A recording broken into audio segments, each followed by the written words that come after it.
Welcome to the Voice of America in Korean. Direct from Washington, the Voice of America, VOA.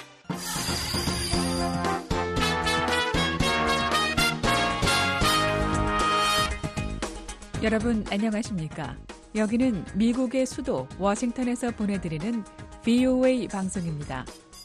지금부터 VOA 저녁 방송을 시작하겠습니다. VOA 방송은 매일 새벽 2시부터 3시까지, 그리고 매일 아침 4시부터 6시까지, 또 저녁 8시부터 자정까지 3차례 보내드립니다. VOA 방송은 객관적이고 공정하며 포괄적인 한반도와 미국 그리고 세계 소식과 함께 각종 정보와 교양, 오락 등 다양한 프로그램을 전해드리고 있습니다.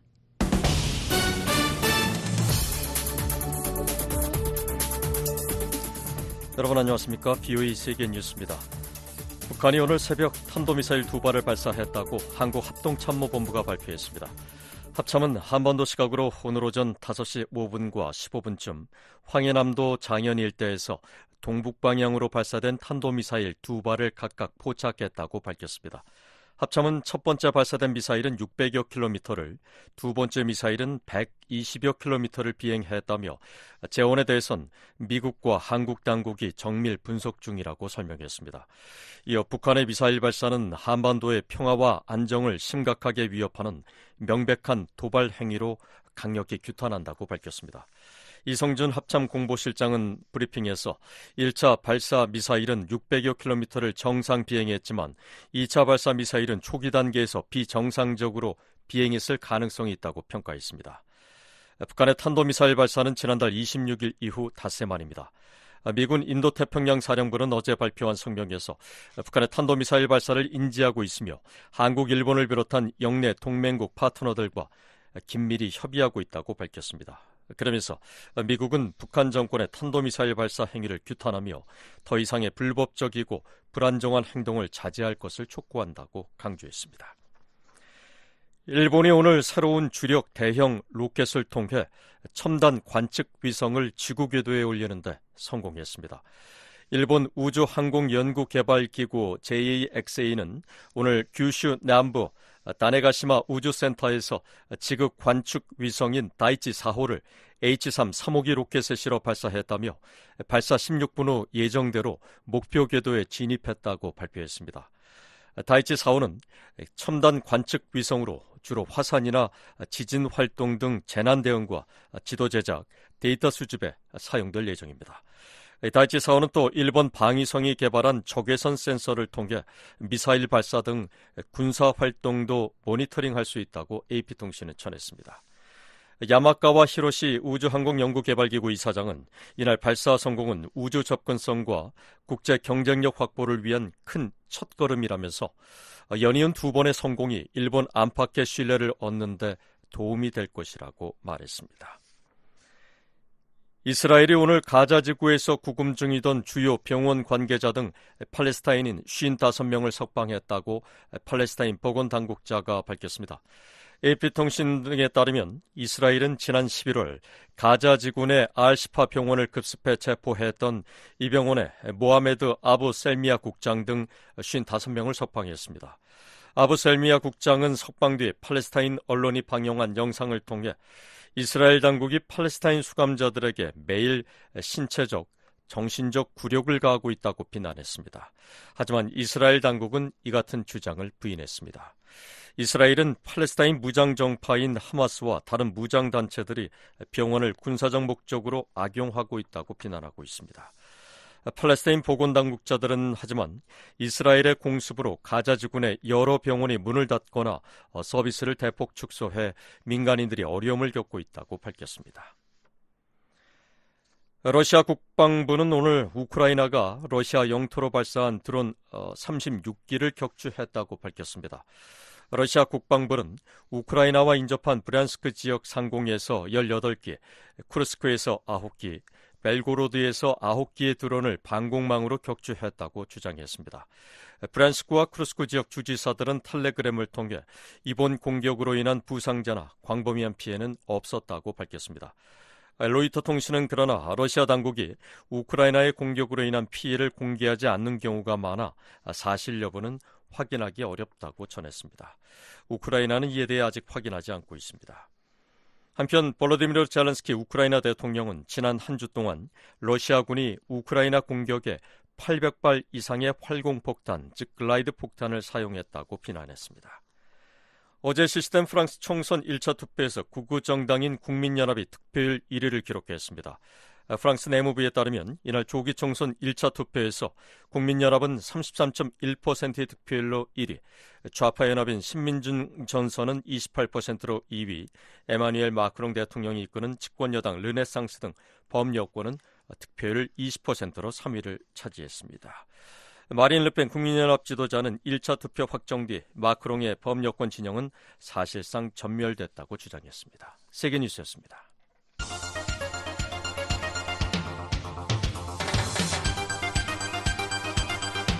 VOA News Today. 여러분 안녕하십니까? 2024년 7월 1일 월요일 VOA 뉴스 투데이 1부 시작하겠습니다. 진행의 김영교입니다. 이 시간에 보내드릴 주요 소식입니다. 북한이 한반도 시각 1일 탄도미사일 2발을 발사했다고 한국합동참모본부가 밝혔습니다.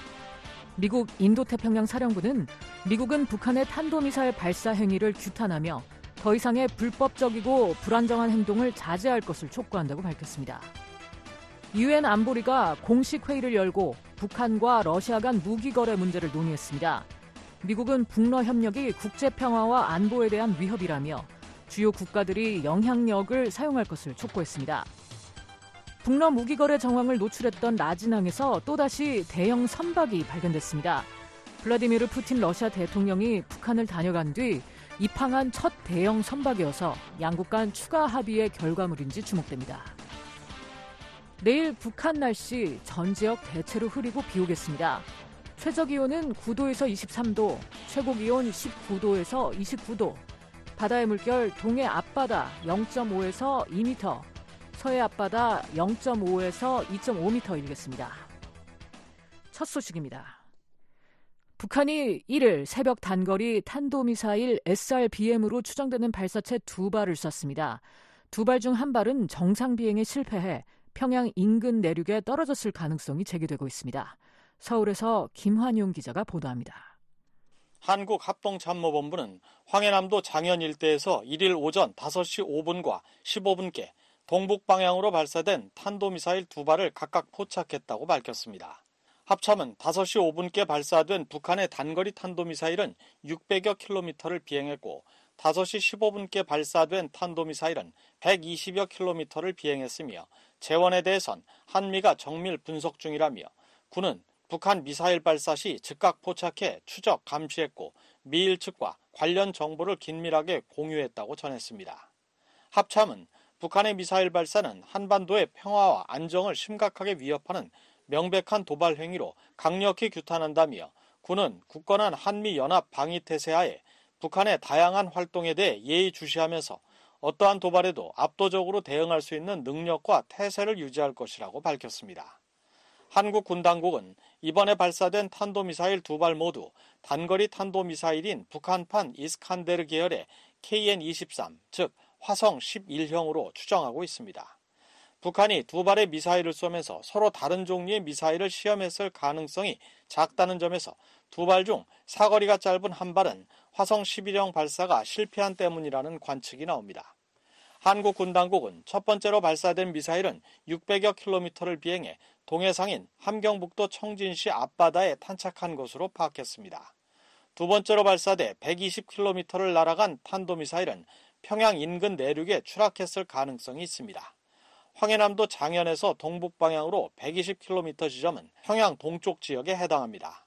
이성준 합참 공보실장의 브리핑 발언 내용입니다.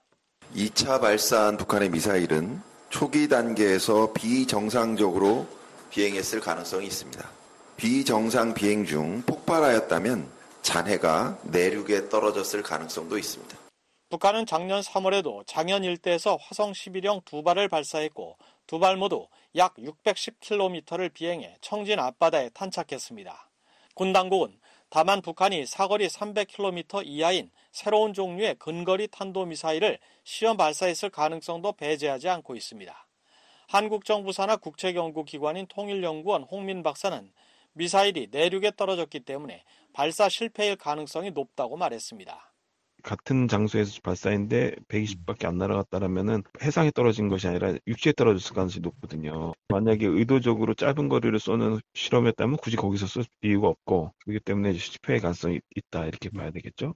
북한의 이번 도발은 지난달 27일부터 사흘간 제주 남방 공해상에서 실시된 미한일 3국의 첫 다영역 연합훈련 프리덤 엣지에 대한 반발 차원이기도 하다는 관측입니다. 북한 외무성 대외정책실은 지난달 30일 공보문을 통해 이 훈련과 관련해 아시아판 북대서양 조약기구로 규정하고 강력하게 규탄한다고 밝혔습니다. 서울대 통일평화연구원 장용석 박사입니다.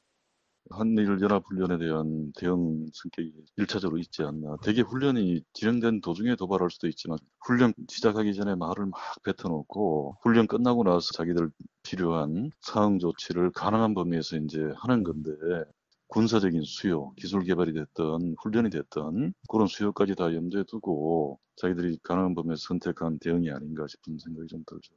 북한은 화성 11형 미사일을 우크라이나와 전쟁 중인 러시아에 지원하고 있습니다. 이 때문에 이번 발사가 러시아 수출용 미사일의 성능 시험 목적일 가능성도 제기됩니다. 한국 내 민간 연구기관인 아산정책연구원 양옥 박사는 우크라이나 전쟁에서 쓰인 화성 11형의 공격 성공률이 낮은 것으로 알려졌다며 러시아와 기술 협력을 통해 개량된 미사일 시험 발사를 했을 가능성을 배제할 수 없다고 말했습니다. 북한의 신형 무기들이 우크라이나 전쟁에 투입이 돼서 그 실전 피드백을 받아서 다시 대한민국을 공격하기 위해서 쓰이는 것을 우리가 최악의 안보 상황이라고 보는데 만에 하나 개량된 것이 발사된다고 한다면은요 이거 자체가 북러 간에 이미 상당한 군사 협력이 진행이 됐다는 의미가 될 수가 있는 거죠. 북한의 이번 탄도미사일 도발은 닷새 만입니다. 북한은 지난달 26일 오전 5시 30분께 평양 일대에서 동쪽으로 탄도미사일 한 발을 발사했으며 다음날 관영 매체를 통해 다탄두 능력 확보를 위한 성공적 시험이었다고 주장했습니다. 하지만 한국 군 당국은 북한이 극초음속 미사일을 발사했을 가능성에 무게를 두면서 초기 상승 단계부터 불안정하게 비행하다가 공중 폭발했기 때문에 북한 주장은 과장과 기만이라고 평가했습니다. 한편 북한은 지난달 26일 밤 이후 대남 오물풍선 살포를 중단했습니다. 북한은 한국 민간단체들의 대북전단 살포에 반발해 지난 5월 28일부터 모두 7차례 한국으로 오물풍선을 날렸고 특히 지난달 24일부터 사흘간 연속해서 주로 종이 조각들을 담은 풍선을 보냈습니다. 한국 군 당국은 북한의 오물풍선 살포가 이어지던 지난달 9일 접경 지역에서 심리전 수단인 대북 확성기를 일시 가동했다가 이후 중단했지만 지난달 27일 북한의 풍선 살포가 지속되면 확성기 방송을 재개하겠다고 경고했습니다. 민간 연구기관인 한국국가전략연구원 문성묵 통일전략센터장입니다. 북한도 대한민국 군이 확성기를 재가동하는 것에 대해서 매우 부담을 느끼고 있고 그리고 어쨌든 한국의 대응을 염두에 두면서 도발의 수위를 조절하고 있다는 생각도 듭니다. 장용석 박사는 북한이 오물풍선을 보내지 않는 것은 장마철에 접어든 때문일 수 있다며 민간단체의 대북전단 살포에 대한 한국 내 비판 여론을 한층 고조시키려는 추가 도발 가능성은 여전히 남아있다고 말했습니다. 서울에서 VOA 뉴스 김환용입니다. 유럽연합과 독일, 타이완이 최근 북한의 탄도미사일 발사를 강력히 규탄했습니다. 북한의 도발을 중단하고 국제적 의무를 준수할 것을 촉구했습니다. 이조은 기자입니다. 유럽연합은 28일, 6월 26일 북한의 탄도미사일 발사 시도를 강력히 규탄한다고 밝혔습니다. 피터 스타노 EU 대변인은 이날 VOA의 관련 논평 요청에 이같이 밝히고 이번 발사는 영내 및 국제 평화와 안보에 대한 위협이며 또 다른 명백한 유엔 안보리 결의 위반이라고 지적했습니다. 이어 EU는 북한이 불법적이고 도발적인 행동을 중단하고 추가 긴장 고조를 자제하며 유엔 안보리 결의에 따른 국제적 의무를 준수할 것을 거듭 촉구한다고 강조했습니다.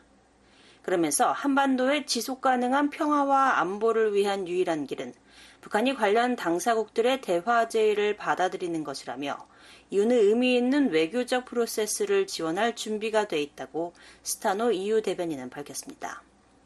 독일도 북한의 추가 미사일 발사를 멈추고 비핵화 조치에 나서라고 촉구했습니다.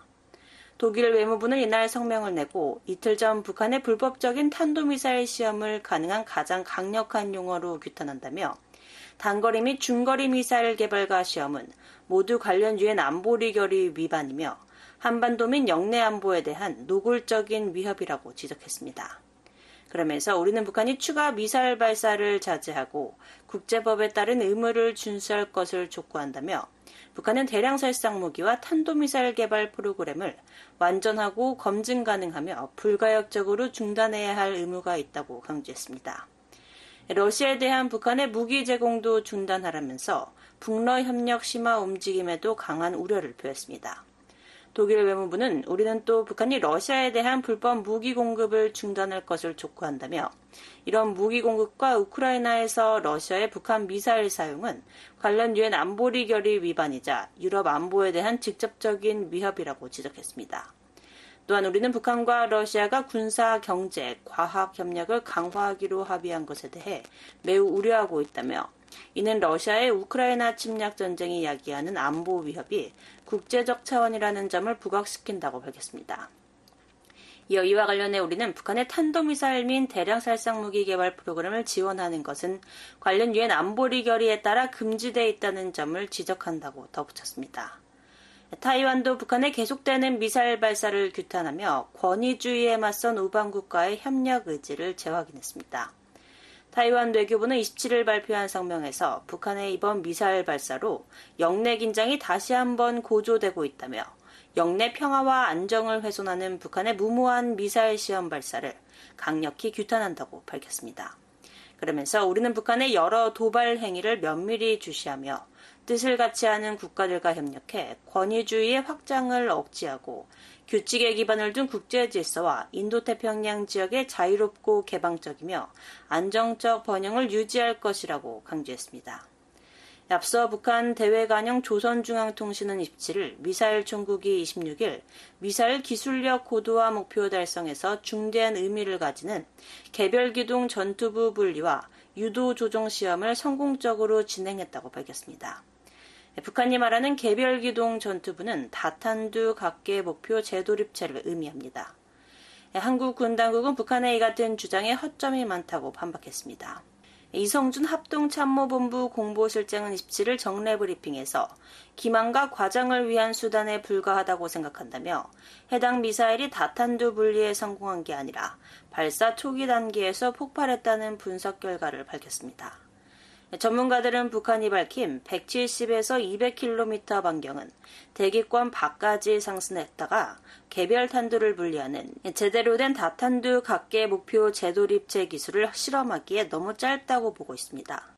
문제는 대기권에 진입하면서 받는 여러 가지 악조건들을 극복했는지는 평가할 수 없다는 점입니다. 즉 대기권 내에서 다탄두의 비행을 모사하는 데는 성공했기 때문에 제한적 성공으로 볼 수 있지만은 결국은 대기권 내에 추가적 시험 비행이 필요할 것으로 보여집니다. 한국의 민간 연구기관인 아산정책연구원 양욱 박사는 VOA의 통화에서 북한의 기존 ICBM 시험 발사 방식인 고각 발사로는 정상각도 발사 때의 다탄두 능력을 검증하기 어렵다며 이같이 말했습니다.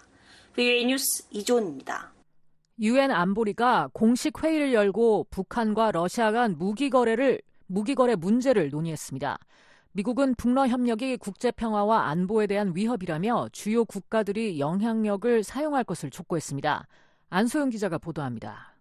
로버트 우드 유엔 주재 미국 차석 대사가 28일 최근 북한과 러시아가 체결한 포괄적 전략 동반자 협정에 큰 우려를 표시했습니다. Earlier this month, Vladimir Putin visited Pyongyang for a state visit, where he and Kim Jong-un signed a comprehensive strategic part 우드 defense 차석 대사는 obligation. 이날 북러 무기 거래 문제를 논의하기 위해 열린 안보리 공개 회의에서 이달 초 블라디미르 푸틴 대통령이 평양을 국빈 방문해 김정은과 상호 방위 의무가 포함된 포괄적 전략 동반자 관계 협정에 서명했다고 지적했습니다. 이어 지속적인 군사 협력을 배경으로 한 이번 파트너십의 함의는 여기 있는 모두에게 심각한 우려를 불러일으킬 것이라고 말했습니다. 우드 차석 대사는 이날 안보리 회의에 발표자로 참석한 영국의 무기감시단체 분쟁군비연구소의 존 RF 사무총장이 북한의 테러 무기 이전 증거들을 제시한 것을 거론하며 북한의 불법 무기 이전을 은폐하려 해도 그럴 수 없다는 것을 보여줬다고 강조했습니다. 특히 러시아는 북한으로부터 수십 차례에 걸쳐 미사일 및 군수품이 담긴 컨테이너 11,000여 개를 불법적으로 이전받았다며 이는 러시아 스스로 찬성했던 안보리 대북 제재를 위반한 것이라고 비판했습니다. 그러면서 북러 간 이 같은 유형의 협력은 국제 평화와 안보에 대한 점증하는 위협이라며 북러 간 일어나는 일은 유엔 안보리뿐 아니라 다른 회원국에도 큰 우려사안인 만큼 영향력이 있는 국가들은 그 영향력을 사용해야 한다고 강조했습니다. This type of cooperation between particularly DPRK and Russia is a growing threat to international peace and security. And those countries with influence need to use that influence. 우드 대사는 또 5개 상임이사국 중 하나인 중국을 향해 러시아의 불법 행위를 묵인하는 것은 북한의 추가 도발 행위를 부추기는 것이라는 점도 지적했습니다. 아울러 북한의 지난 6월 26일 탄도미사일 발사를 가장 강력한 용어로 규탄한다고 밝히고 이는 북한의 미사일 실험을 금지하는 오랜 안보리 결의를 위반하는 것이라고 비판했습니다. 이날 안보리 의장국을 수임한 한국을 대표해 발언한 황준국 대사도 무기거래 사실을 부인하는 북한과 러시아에 대한 비판에 동참했습니다. Given the aforementioned evidence, I wonder how much more proof is needed to verify that the munitions are from the DPRK. 황 대사는 앞서 언급한 증거로 볼 때 해당 군수품이 북한산이라는 것을 확인하기 위해 얼마나 더 많은 증거가 필요한지 궁금하다고 지적했습니다. 이어 거짓과 폄훼로 진실을 은폐하거나 심지어 회피할 수는 있지만 손바닥으로 하늘을 가릴 수는 없다고 말했습니다. 그러면서 전문가 패널의 유감스러운 해산에도 불구하고 안보리는 북한의 제재 위반과 회피를 계속 포착해야 한다고 강조했습니다. 황 대사는 오늘 공개 회의는 이 같은 소중한 정보를 적시에 제공할 수 있는 대안을 제시할 것이라면서 오늘 회의는 그 시작에 불과하다고 강조했습니다. 특히 석유와 석탄의 불법적인 선박간 이전과 사치품, 불법 사이버 활동, 해외 북한 노동자, 추가적인 무기 거래까지 여러 목록이 있다고 설명하고 우리는 목록별로 1년의 브리핑을 가질 것이라고 말했습니다. 일본의 야마자키 키즈유키 주 유엔 대사도 이날 회의에서 일본은 북러 간 무기 거래를 가장 강력한 용어로 규탄한다며 북러 간 무기 이전은 유엔 결의에 대한 명백한 위반이라고 말했습니다. 그러면서 1718위원회가 여전히 존재했다면 보고서에는 러시아의 제재 위반에 대한 추가 조사 내용이 분명히 포함됐을 것이라고 지적했습니다. 한편 이날 회의에서 러시아는 북러 무기 거래는 사실이 아니다라며 부인했습니다. 바실리 네벤자 주 유엔 러시아 대사는 오늘 회의를 소집한 국가들의 목적과 목표는 매우 분명하다며 이는 유엔 안보리라는 장을 이용해 반러시아, 반북 논리를 부추기고 근거 없는 비난을 퍼뜨려 확전을 조장하는 파괴적인 자신들의 행동으로부터 관심을 돌리려는 시도라고 주장했습니다. The purpose of the group of countries, their objective, those who convened today's meeting is exceedingly clear. 정상 유엔 주재 중국 부대사는 북러 협력에 대한 직접적인 언급은 상간채 역사와 과거 관행을 볼 때 한반도 문제는 유연성을 발휘하고 모든 당사자의 우려를 고려할 때 진전될 수 있다는 점을 보여줬다는 기잔 입장을 되풀이했습니다. 이날 회의에 초청된 북한의 김성 유엔 주재 대사는 북러 무기 거래를 주제로 안보리 공개 회의가 개최된 데 대해 결코 용납돼서는 안 되는 이중잣대의 전형적인 사례라고 주장했습니다. Faced argument is a typical example of double standard, which should never be tolerated. The arms supply to Japan and ROK is a crime. 이어 미국과 한국, 일본의 군사 협력을 거론하며 이를 범죄라고 주장하고 우리는 러시아를 포함한 독립 주권 국가들과의 우호 협력 관계를 계속 강화하고 발전시켜 나갈 것이라고 말했습니다. 한편 미한일 등 48개국과 유럽연합은 이날 회의에 앞서 공동성명을 발표하고 러시아가 우크라이나의 전쟁을 수행하는 데 크게 기여한 북한의 불법 무기 이전을 가장 강력한 용어로 규탄한다고 밝혔습니다. 성명을 대표로 낭독한 우드 차석 대사는 지난주 러시아와 북러 정상이 포괄적 전략 동반자 협정에 서명하고 군사협력을 더 강화할 수 있는 길을 열었다며 우리는 이 같은 협력의 진전이 유럽과 한반도, 인도태평양 영내 및 전 세계에 미칠 안보적 영향에 대해 깊이 우려한다고 말했습니다. VOA 뉴스 안소영입니다. 북한과 러시아 간 포괄적 전략 동반자 관계조약 체결로 러시아 군사기술이 북한으로 이전될 것으로 예상한다고 유엔 주재 미국 차석 대사가 말했습니다. 또 북러 군사협력 심화로 영내 긴장이 고조되고 있다며 각국이 안보 강화에 나설 것으로 전망했습니다. VOA 뉴스센터가 뉴욕에서 우드 차석 대사를 인터뷰했습니다. 우드 차석 대사님, 유엔 안전보장이사회에서 북러 간 무기 거래를 주제로 회의가 열렸습니다. 영국 분쟁군비연구소의 조나 레프 사무총장은 회의에서 우크라이나 전쟁 지역에서 북한이 제조한 재래식 무기들이 발견됐으며 특히 지난 1월에 하르키우를 폭격한 북한산 탄도미사일에서 미국과 유럽 국가들의 부품이 들어있었다고 말했는데요. 어떤 우려를 가지고 계십니까? Well, I think what we heard from Mr. Leff today was 레프 사무총장으로부터 들은 건 북한과 러시아가 군사협력을 하고 있다는 안타까운 현실입니다. 국제사회에서 상당한 우려를 가져야 한다고 봅니다. 북러 간의 새로운 포괄적 전략 동반자 조약을 통해 러시아에서 북한으로 기술이 이전되는 것을 보게 될 것으로 예상할 수 있습니다. 이런 잠재적 군사 기술 이전에 대해 미국과 파트너, 전 세계 다른 국가들이 매우 우려하면서 면밀히 주시할 것이라고 생각합니다. 중국도 그렇게 할 것이라고 생각합니다. 이 정도의 북러 간의 협력은 국제사회가 큰 우려를 가져야 한다고 생각합니다. 그리고 북한이 러시아의 미사일과 기타 기술을 이전하는 문제도 있습니다. 러시아는 이를 우크라이나에 대한 잔인한 전쟁에 사용하고 있죠. 그래서 레프 사무총장이 브리핑에서 소개한 사례는 상당히 시사하는 바가 크고 우려스러운 것이었고 이 문제를 면밀히 검토하지 않고 있는 국가들에 그렇게 하도록 동기를 부여할 것이라고 생각합니다. 그것이 이번 브리핑의 결과라고 생각합니다. 국제사회는 솔직히 북러 군사협력에 대해 경각심을 가져야 합니다. 그리고 중국 친구들이 어떻게 반응하는지 보는 것은 흥미로울 것입니다. 중국도 러시아와 제한 없는 협력 관계를 맺고 있기 때문입니다. 그리고 이것은 물론 인도태평양 지역의 긴장 수준을 높이고 있습니다. 그리고 각국은 의심할 여지 없이 북한과 러시아로부터의 새로운 위협을 감안해 안보를 강화할 방법을 모색할 것입니다. 그렇다면 미국과 영내 동맹국들이 억지력을 강화할 수 있는 방안은 무엇일까요? Well, look, we have for years been looking to do what we could to increase our deterrence. 우린 수년 동안 억지력을 강화하는 노력을 기울여왔고 앞으로도 계속 그럴 것입니다. 그리고 우린 동맹국들과 함께 훈련을 계속하고 정보를 공유하고 협력하며 이러한 새로운 위협을 방어할 수 있는 새로운 방법을 모색할 겁니다. 하지만 여기서 핵심적인 문제는 유엔 안보리 대북 결의를 명백히 위반하고 있는 안보리 상임 이사국이 있다는 것입니다. 상임 이사국인 러시아가 스스로 찬성표를 던졌던 결의안을 어기고 있죠. 이것은 우리가 처한 독특한 상황입니다. 그리고 우린 러시아와 북한 간의 포괄적 협력 관계가 확대되는 걸 매우 우려하고 있습니다.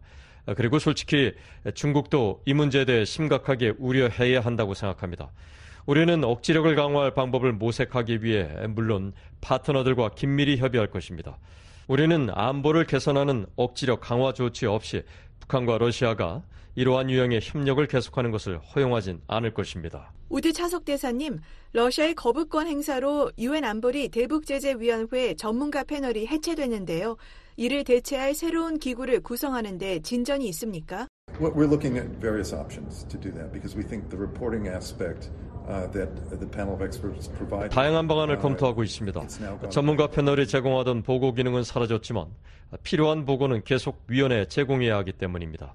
우리가 조나 레프 사무총장으로부터 들은 것과 같은 보고서가 그 예라고 생각합니다. 이것은 중요한 정보입니다. 국제사회는 북한이 기술, 무기 이전과 관련해 무엇을 하고 있는지 들어야 합니다. 그의 보고서와 우리가 갖고 있는 다른 보고서들은 유엔 안보리 결의의 명백한 위반에 초점을 맞추고 있습니다. 우린 분명히 북러 협력 심화에 대해 매우 우려하고 있습니다.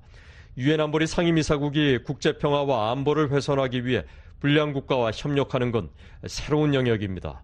질문에 답하자면 우린 여러 가지 선택지를 검토하고 있습니다. 그리고 위원회가 업무를 수행하는 데 필요한 객관적인 정보를 제공할 수 있도록 몇 가지 작업을 진행할 것입니다. 우드 차석 대사님, 북한은 최근 다탄두 미사일을 시험했다고 주장했습니다. 제재가 실패하고 있다고 봐야 할까요? Well, if sanctions are failing, it's because they're not being enforced and basically certain countries are abetting sanctions. 제재가 실패하고 있다면 그것은 제재가 이행되지 않고 있기 때문이고 기본적으로 특정 국가들이 제재 회피를 돕고 있기 때문입니다. 북한이 다탄두 각계 목표 재도립체 MIRV를 시험한다는 보도가 나왔습니다. 현재로선 미사일에 여러 개의 탄두를 탑재할 수 있는 능력을 갖추지 못했습니다. 하지만 다시 한번 신중하게 살펴봐야 합니다. 그리고 그들이 어떤 식으로든 MIRV 기술을 연구하고 있다는 건 우려스러운 일입니다. 그리고 그들은 극초음속 미사일 사용을 검토하고 있습니다. 이것은 우리와 우방 동맹국들의 큰 우려사항이며 나머지 국제사회도 우려해야 합니다. 다시 말하지만 북한과 러시아 간의 이러한 모든 활동, 그리고 북한의 핵과 탄도미사일 관련 활동은 명백한 안보리 결의 위반입니다. 여기서 다시 한번 강조하고 싶은 중요한 점은 지금 우리가 보고 있는 건 한 상임이사국이 자신이 찬성표를 던진 안보리 결의를 명백히 공개적으로 위반하고 있다는 점입니다. 정말 문제가 있습니다. 지금까지 로버트 유엔 주재 미국 차석 대사로부터 북러 군사협력 확대에 따른 여파와 미국의 우려사안, 안보리 차원의 대응에 대해 들어봤습니다.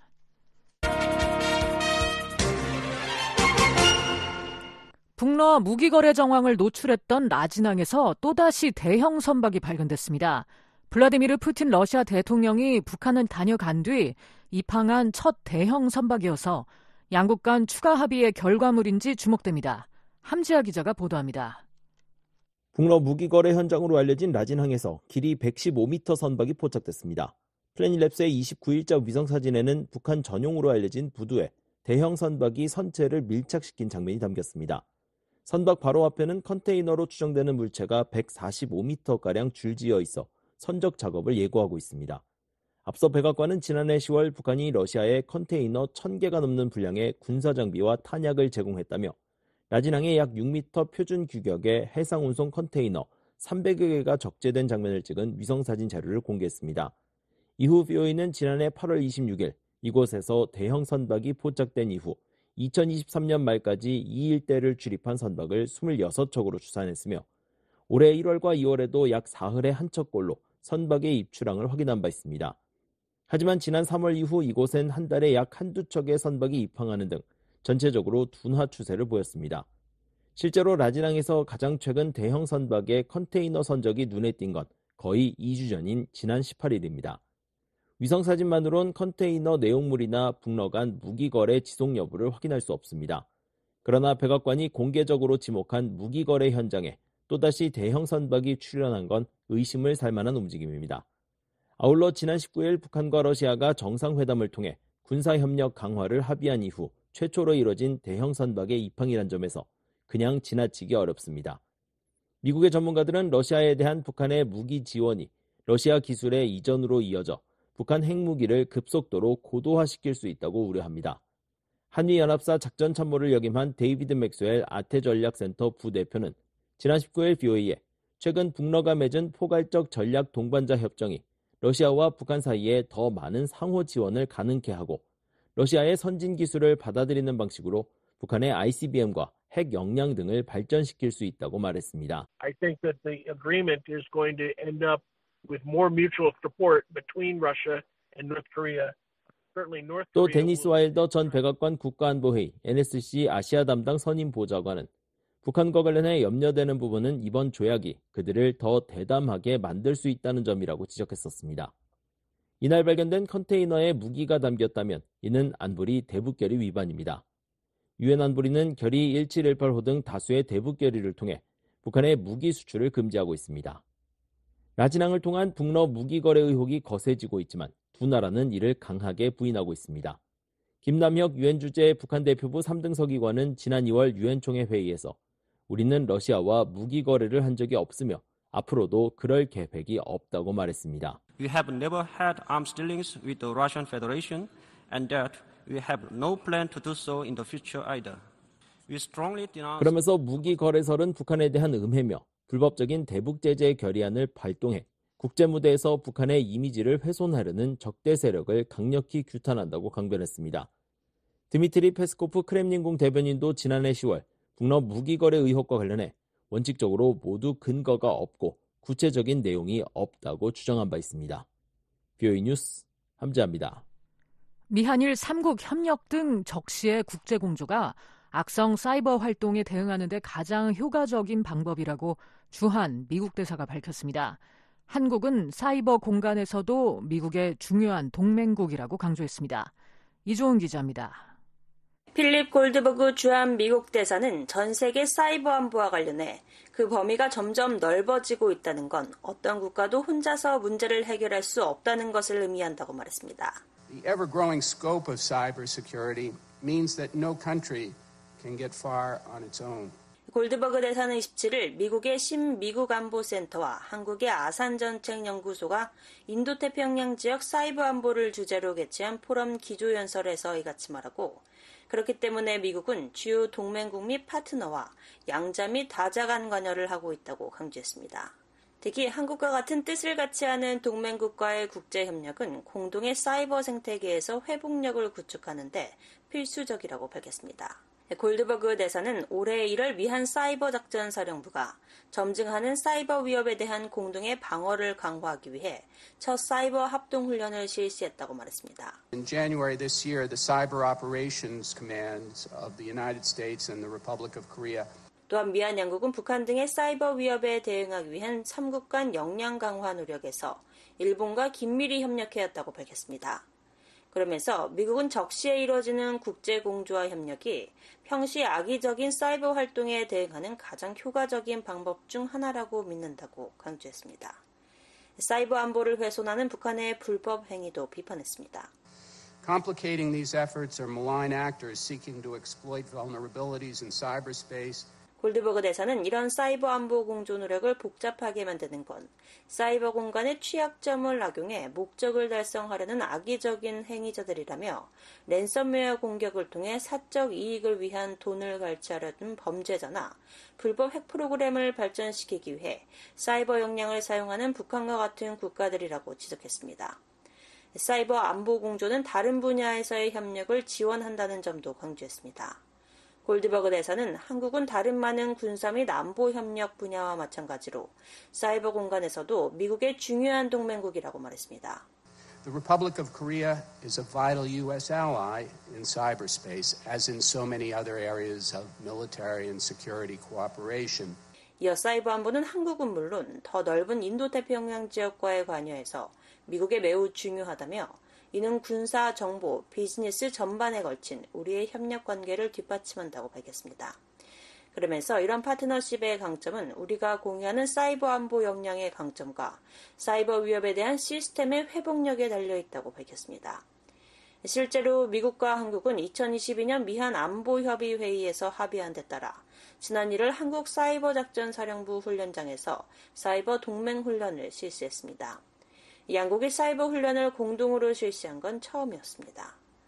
미한 양국은 지난해 4월 정상 간 채택한 워싱턴 선언을 통해 사이버 안보 협력 프레임워크를 체결하는 등 사이버 영역에서의 공조를 심화하고 있습니다. 더 나아가 미한일 정상은 지난해 8월 캠프 데이비드에서 열린 정상회의에서 북한의 사이버 위협에 대응하기 위한 고위급 사이버 협의체 신설에 합의하는 등 사이버 분야에서의 3자 공조를 본격화하기로 했습니다. 이에 따라 올해 초 북한 사이버 위협에 대응하기 위한 미한일 외교당국 간 실무그룹 회의가 2차례 개최되는 등 3국 사이버 안보 역량을 강화하기 위한 구체적 방안을 모색하고 있습니다. VOA 뉴스 이존입니다. 미국 정부가 북러 협력에 대응한 한국의 독자 제재 조치를 환영했습니다. 미국도 필요시 제재 부과 등 모든 상황에 대응할 것이라고 밝혔습니다. 안소영 기자가 보도합니다. 미국 국무부는 28일 미국은 북한과 러시아의 협력 심화에 대해 계속 심각하게 우려하고 있다고 밝혔습니다. 국무부 대변인은 한국 정부가 북러 간 조약 체결에 대한 대응 조치로 러시아와 북한 기관, 선박 등을 독자 제재 대상으로 지정한 데 대한 VOA의 논평 요청에 이 같은 입장을 전했습니다. 이 대변인은 지난 5월 31일 바이든 행정부가 한국 및 다른 유사 입장국들과 함께 제재 대상 지정은 북한과 러시아의 책임을 묻고 우크라이나 공격에 사용하기 위해 북한에서 러시아로 무기를 불법 이전한 행위자와 단체에 그 대가를 부과하기 위한 조율된 노력이라는 점을 공개적으로 확인했다는 점을 상기했습니다. 그러면서 우리는 이 정책을 더욱 강화하기 위한 파트너 정부의 노력을 지지한다며 미국은 제재를 포함한 모든 가용 정책 수단을 계속 검토해 추가 상황에 대응할 것이라고 덧붙였습니다. 앞서 한국 정부는 지난 27일 북러 간 무기 운송과 대북 정제 위반입, 북핵 미사일 개발 등 불법 행위에 관여한 러시아와 북한 기관 및 선박 등을 독자 제재 대상으로 지정한다고 발표했습니다. 한국 외교부는 이날 보도자료를 내고 북한과 러시아가 군사 협력을 지속하는 가운데 포괄적인 전략적 동반자 관계에 관한 조약을 체결해 우리의 안보 이익을 위협함에 따라 이에 대한 대응 조치로 북한 및 제3국 기관 5개, 선박 4척 및 개인 8명을 7월 1일 자로 대북 독자 제재 대상으로 지정하기로 했다고 밝혔습니다. 구체적으로는 북한 미사일 총국과 미사일 위성 개발자가 제재 명단에 올랐습니다. 이 밖에 자사 소유 선박으로 북러 간 군수 물자를 운송한 러시아 선사인 트랜스모플롯, 엠리칭, 패트리어트, 넵튠, 벨라, 보가티며 불법 유류 해상 환적에 관여한 러시아 선박 4척도 이름을 올렸습니다. VOA 뉴스 안소영입니다. 북한이 미국의 인신매매 보고서를 비판한 데 대해 국무부는 북한 당국이 선전 목적으로 계속 거짓을 퍼뜨리고 있다고 비판했습니다. 북한의 주민 착취와 무기 개발이 불가분의 관계라는 점도 강조했습니다. 김영권 기자가 보도합니다. 국무부는 28일 북한 정권이 전날 미국의 인신매매 실태 보고서를 백악관의 정신착란증 진단서라고 비판한 데 대해 북한이 선전 목적으로 계속 거짓을 퍼뜨리고 있다고 비판했습니다. 국무부 대변인은 VOA의 관련 논평 요청에 이같이 밝히고 북한 정권의 인권 침해와 유리는 북한 무기 프로그램들과 불가분의 관계에 있다며 그 프로그램들은 북한 주민에 대한 착취와 학대를 통해 자금을 조달한다고 덧붙였습니다. 특히 북한이 해외 인력 파견은 강제노동과 무관하다고 주장한 데 대해 2024 인신매매 실태 보고서에서 자세히 설명했듯이 기존의 정치적 탄압 체계의 일부인 정치범 수용소와 노동교화소뿐 아니라 성인과 아동에 대한 대량 동원, 북한인 해외 노동자에 대한 강제 노동 여건 부과 등에서 인신매매에 대한 정권의 정책 혹은 패턴이 존재했다고 지적했습니다. 그러면서 북한 정권은 수천 명의 북한 주민들을 해외로 수출하고 강제 노동에 해당하는 환경에 처하게 하고 있다고 비판했습니다. 북한 관영 조선중앙통신은 지난 27일 조선인권연구협회 연구사 명의로 게재한 인권의 정치화에 중독된 백악관의 정신착란증 진단서란 글에서 미국이 지난 24일 발표한 올해 인신매매 실태 보고서를 강하게 비난했었습니다. 특히 보고서가 이웃나라 사이의 정상적 인원 레왕을 강제노동과 결부시키면서 터무니없는 억측을 늘어놨다며 주권 국가들 간의 친선과 인적 교류가 활발한 건 당연한 순리로 그 무슨 강제노동과는 인연이 없다고 주장했습니다. 러시아에서 파견 노동자로 일했던 한바울 씨 등 미국 내 탈북 난민들은 이에 대해 VOA에 임금 착취 등 강제노동에 해당되지 않는 게 없었다며 북한 당국의 주장을 일축했습니다. 미장하는 거 있잖아요. 이제 밤에 11시, 12시 끝나잖아요. 그러면 이제 밥 대충 해서 술 한 컵 그냥 쫙 마시고 밥 아주 쫙 먹고 자고 새벽 5시에 일어나면 또 다시부터 그러고 일 또 시작. 그러니까 쉬는 시간이라는 게 없어요. 정확하게 말하면 인신매매. 사람들 데려다 아주 돈은 지들 다 가져가고 사람들은 싸게 어디 빠지지도 못하게 하고 그냥 인신매매 하는 거예요. 그냥. 아마 기자들 가서 그 사람들 일하는 거 보면 눈물 흘릴 거예요. 진짜로. 워싱턴 DC의 탐사보도 전문 비영리 매체로 지난해 중국 내 수산물 공장 내 북한 여성 노동자 실태를 조사했던 아울러 오션 프로젝트의 이안 우르비나 디렉터도 앞서 VOA에 노동자들의 근무 환경이 참혹했다고 말했었습니다. Most striking what we found is the treatment of these workers, of these women is pretty horrific aside from 우르비나 디렉터는 우리가 발견한 것 중 가장 놀라웠던 건 강제 노동에 주로 동원된 여성들에 대한 대우가 우리가 알고 있던 일반적인 감금과는 별개로 매우 참혹했다는 점이라며 성적 학대 문제도 만연해 있었다고 지적했습니다. BA 뉴스 김영권입니다. 북한이 또다시 자금 세탁과 관련해 고위험국으로 지목됐습니다. UN 대북제재 패널의 임무 종료로 북한 관련 확산 금융위험 평가에 어려움이 있다는 점도 지적됐습니다. 이종훈 기자입니다. 국제자금 세탁 방지기구가 이른바 블랙리스트로 불리는 고위험 국가로 지정된 북한의 지위를 그대로 유지한다고 발표했습니다. 국제자금 세탁 방지기구는 28일 싱가포르에서 이틀간 총 6차례에 걸쳐 열린 총회 결과를 발표하고 돈 세탁과 테러 자금 조달 방지 노력과 관련한 위험 등급에서 최고 수준인 대응 조치가 필요한 고위험국으로 지정돼 있는 북한과 이란, 미얀마의 지위를 그대로 유지한다고 밝혔습니다. 앞서 국제자금 세탁 방지기구는 지난 2월 북한, 이란, 미얀마를 고위험국으로 지정한 바 있습니다.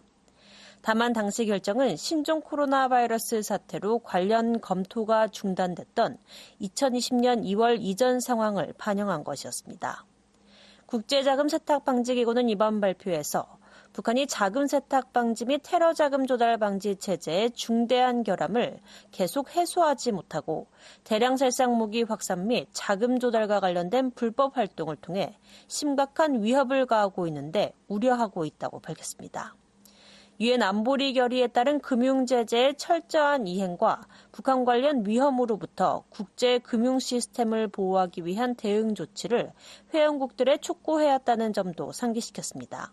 구체적으로 북한 은행과의 거래 관계를 종료하고 자국 내 북한 은행의 모든 자회사 혹은 지점을 폐쇄하는 한편 북한 개인과의 사업 관계 및 금융 거래를 제한할 것을 촉구해왔다고 밝혔습니다.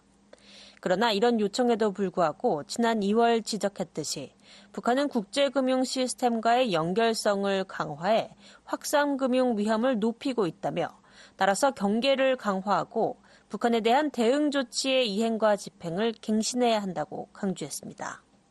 유엔 대북제재 패널의 임기 연장이 무산돼 북한 관련 확산금융 위험 평가에 어려움이 있다는 점도 언급했습니다. 국제자금 세탁 방지기구는 최근 1718위원회 전문가 패널의 임무 종료로 인해 북한과 관련된 확산 금융 위험 평가를 지원하기 위한 신뢰할 수 있고 믿을 만한 정보를 확보하는 데 어려움을 겪고 있다고 밝혔습니다. 따라서 북한을 겨냥한 금융제재 준수 조치와 대북 대응 조치의 이행 상황을 모니터링할 것이라고 밝혔습니다. 러시아는 지난 3월 안보리 전체 회의에서 대북제재 전문가 패널의 임기를 내년 4월까지 1년 연장하는 내용의 결의안에 거부권을 행사했고 이에 따라 패널의 활동은 지난 4월 30일 종료됐습니다. 1989년 창설된 국제자금세탁방지기구는 경제협력개발기구 산하기구로 자금세탁 방지와 테러 및 대량살상 무기 확산 자금 조달 척결을 목표로 하고 있습니다. 국제자금세탁 방지기구는 지난 2011년 주의 조치국이던 북한을 고위험 국가로 상향 조정한 뒤 13년째 이를 유지하고 있습니다. FUA는 유엔 주재 북한 대표부에 고위험국 지위 유지와 관련한 논평을 요청하고 답변을 기다리고 있습니다. 북한은 그동안 국제자금세탁 방지기구의 자금세탁 관련 고위험국 지정에 강하게 반발했습니다. 북한은 지난 2022년 6월 독일에서 열린 국제자금세탁방지기구 연례회의에서 고위험국으로 재지정되자 북한 자금세탁 및 테러자금 지원 방지를 위한 국가조정위원회 리정철 실장 명의의 담화를 통해 이것은 기구가 우리 국가의 이미지에 먹칠하고 정상적 발전 권리를 침탈하려는 미국의 대조선 적대시 정책에 노골적으로 편승한 부당한 처사라고 주장했습니다. 북한이 여전히 국제금융망에 불법 접근하고 있는 것으로 파악된 가운데 최근엔 북한과 관계를 심화하고 있는 러시아와의 관련 움직임을 면밀히 주시해야 한다는 지적이 나옵니다. 백악관 국가안보회의 북한 담당 국장을 지낸 앤서니 루지에로 민주주의 수호재단 선임연구원은 VOA에 북한이 러시아를 통해 국제금융망에 추가로 접근하지 못하도록 미국 등 국제사회가 북러 거래에 연루된 제3국 금융기관을 제재하는 세컨더리 제재 등 더욱 강력한 도구를 활용할 수 있다고 밝혔습니다. 특히 미국 제재법과 애국법 311조 등 미국이 활용할 수 있는 도구가 많다며 대러시아 제재를 통해서도 북한 금융 네트워크 중 일부를 제재하기 시작할 수 있다고 말했습니다. They wanted to. They have a lot of tools they could use, whether it's sanctions or 311 action or other types of actions. 미국의 애국법 311조는 미 재무부의 미 사법당국 관할 밖의 특정 국가, 금융기관 또는 개인을 자금 세탁 우려 대상으로 지정하고 특별 조치를 할 수 있는 권한을 부여하고 있습니다. VOA 뉴스 이존입니다. 탈북민들은 북한 정권이 한국에 보내는 오물풍선과 대북전단을 똑같이 취급해선 안 된다고 지적했습니다. 대북전단 물품은 외부 정보를 제공하고 실생활에 도움이 돼 주민 변화에 큰 영향을 미친다고 말했습니다. 김영권 기자가 보도합니다. 지난해 5월 일가족 9명과 목선을 타고 서해를 통해 한국에 망명한 탈북민 김모 씨는 27일 VOA에 최근 한국 내 일각에서 북한이 보내는 오물풍선과 한국의 대북전단 물품을 동일시하는 분위기에 놀랐다고 전했습니다. 남북 접경지대에서 가까운 황해남도 강령 근처에 거주했던 김 씨는 북한에서 대북전단과 물품, 방송을 자주 접했다면서 대북전단을 비롯한 외부 정보와 물품이 세상을 이해하고 탈북까지 결심하는 데 큰 도움이 됐다고 말했습니다. 아니죠. 절대 쓰레기에 비교할 수 없는 게요. 그건 말도 안 되는 거죠. 국이 있어서 실질적으로 어려운 주민들이 그걸로 먹고 살고 도움이 됐고 정보를 얻어서 탈북을 하는데도 큰 도움이 됐고요. 김 씨는 북한 주민들은 한국의 상황 등에 대해 훤하다면서 전단과 USB, 즉 이동식 저장 장치를 보내는 한국인들에게 감사한 마음을 갖고 있다고 전했습니다. 한국 내 탈북민 단체와 기독교 단체 등 여러 민간 단체들은 대형 풍선을 통해 각종 정보가 담긴 전단과 USB를 비롯해 음식, 성경, 달러, 지폐 등을 북한 주민들에게 보내고 있습니다. 북한 정권은 이에 대한 대응으로 한 달째 한국의 오물풍선을 계속 살포하고 있습니다. 김혜정 북한 노동당 부부장은 앞서 지난 21일 조선중앙통신 담화를 통해 대북 전단과 물품을 더러운 휴지장과 물건짝이라고 비난했습니다. 또한 이를 보내는 탈북민 단체를 쓰레기들이라고 칭하면서 그 쓰레기들이 자국민들로부터 비난을 받게 될 것이라고 주장했습니다. 이런 가운데 한국 내 일각에서도 대북 전단 등이 대남 오물처럼 백해 무익하다고 비판하는 목소리가 나오고 있습니다.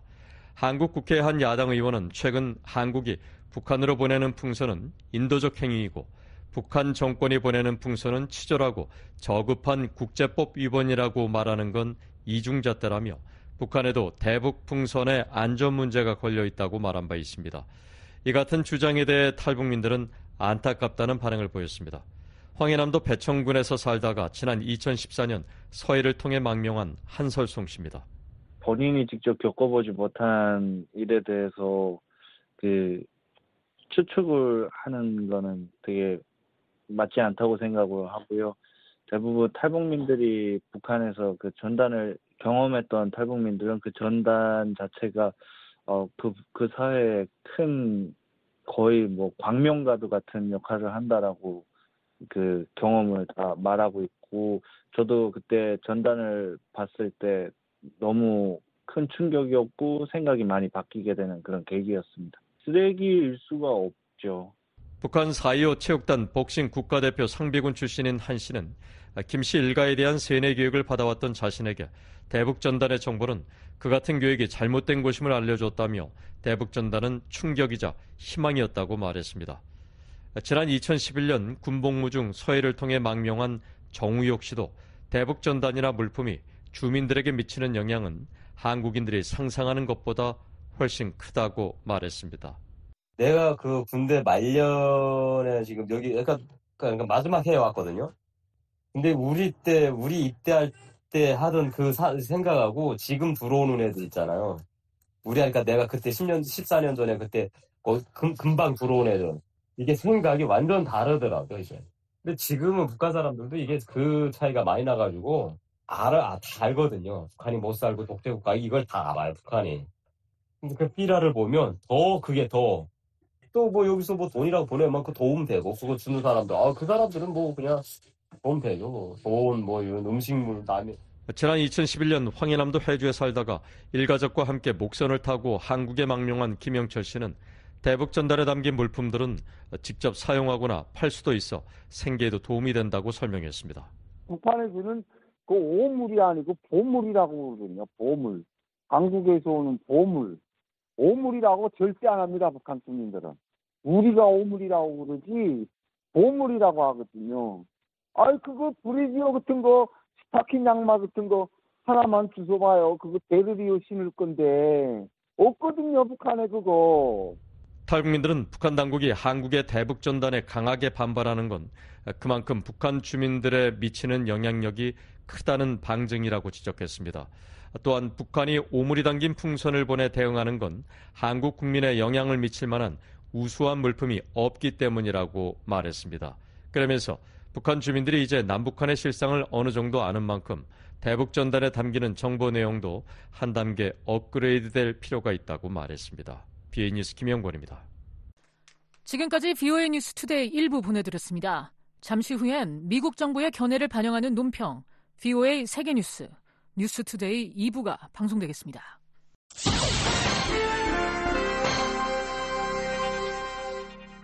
미국 정부의 견해를 반영하는 논평입니다. 5월 31일 조 바이든 대통령은 이스라엘과 하마스 사이의 전쟁을 끝내기 위한 포괄적인 휴전 방안을 설명했습니다.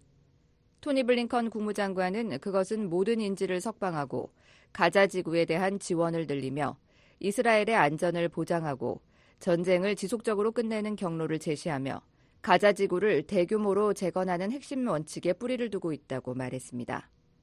이스라엘을 포함한 전 세계의 국가들이 그 제안을 지지했습니다. 주요 7개국, G7, 아랍연맹과 팔레스타인 자치정부, 그리고 유엔 안전보장이사회도 지지했습니다.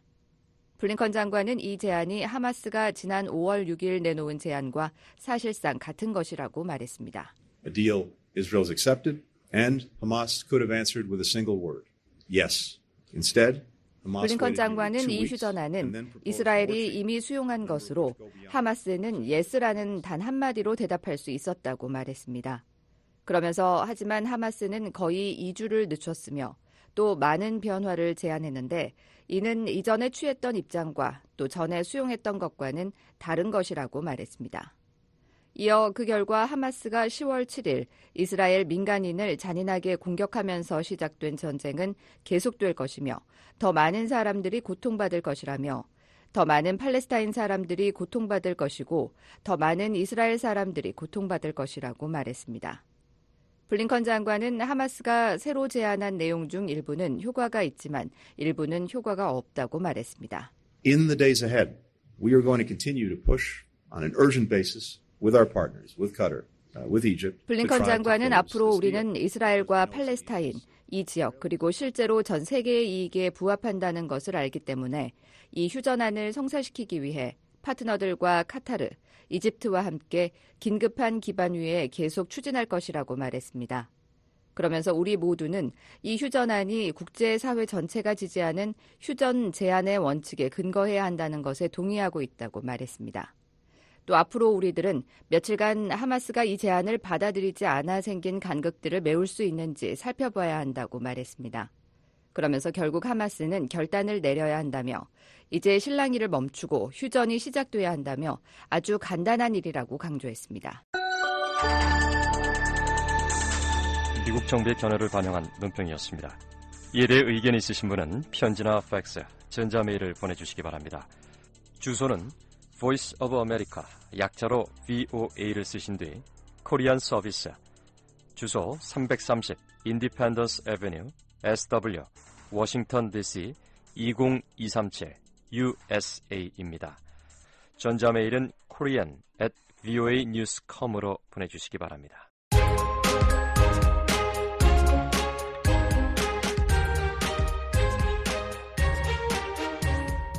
매일 밤 10시에서 11시, 매일 새벽 4시에서 5시 사이에 방송하는 생방송 여기는 워싱턴입니다의 주간 프로그램을 안내해드립니다. 월요일 밤과 화요일 새벽에는 미국 역사 속 중요한 인물들을 알아보는 인물 아메리카를, 화요일 밤과 수요일 새벽에는 라디오로 들어보는 미국 역사 이야기 미국사, 수요일 밤과 목요일 새벽에는 11월 대통령 선거를 앞두고 주요 이슈 살펴봅니다. 미국의 선택 2024. 한국에 사는 탈북민들의 소식은 목요일 밤과 금요일 새벽에 방송하는 탈북민의 세상 보기에서 만나보십시오. 그리고 금요일 밤과 토요일 새벽에는 뉴스 따라잡기가 마련되어 있습니다. 생방송 워싱턴입니다와 늘 함께 하시길 바랍니다.